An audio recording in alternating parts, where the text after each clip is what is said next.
മാത്ര ഞങ്ങൾ ഇങ്ങോട്ട് വന്നത്.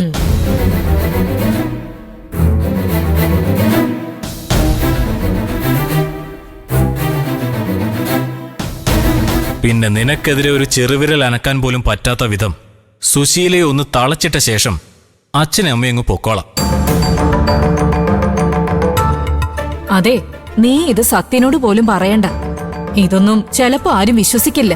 സ്വന്തം അമ്മയെക്കുറിച്ച് ഇല്ലാത്തത് പറഞ്ഞതിന് സത്യന് ചിലപ്പോ നിന്നോട് പോലും വെറുപ്പ് തോന്നും. എനിക്ക് അച്ഛനും അമ്മയും പറയുന്ന കേട്ടിട്ട് പേടി തോന്നുക.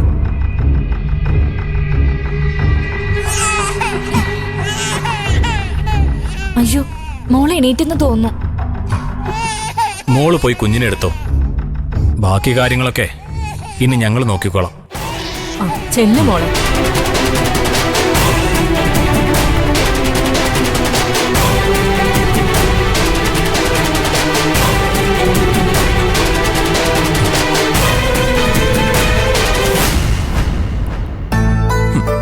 ഇപ്പൊ ഓക്കെ.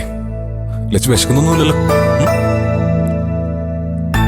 ആ രഘുവേട്ടാ, ഞങ്ങൾ ഇറങ്ങാം കേട്ടോ. ആ, അമ്മാനോട് പറഞ്ഞില്ലേ? അച്ഛനോട് യാത്ര ചോദിച്ചു രഘുവേട്ട.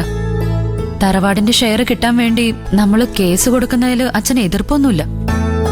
ആ, അല്ലെങ്കിൽ അമ്മാവൻ അതിന്റെ കൂടെ നിൽക്കുമെന്ന് എനിക്കറിയാം. മക്കളുടെ അവകാശം വേണ്ടെന്ന് വെക്കാൻ അദ്ദേഹം ഒരിക്കലും പറയില്ല. പറഞ്ഞാലും ഞങ്ങള് കേസിന് പോകാൻ തന്നെ തീരുമാനിച്ചിരിക്കുക രഘുവേട്ട. അമ്പിളി ചേച്ചി രഘുവേട്ടൻ ഞങ്ങളോടൊപ്പം നിന്നാ മതി. അപ്പോ അച്ഛന്റെ ഒരു സഹായവും മക്കൾക്കിനി ആവശ്യമില്ലെന്നാണോ? അച്ഛൻ അതിനൊന്നും താല്പര്യമില്ലെന്ന് പറഞ്ഞ പിന്നെ ഞങ്ങൾ എന്ത് ചെയ്യും?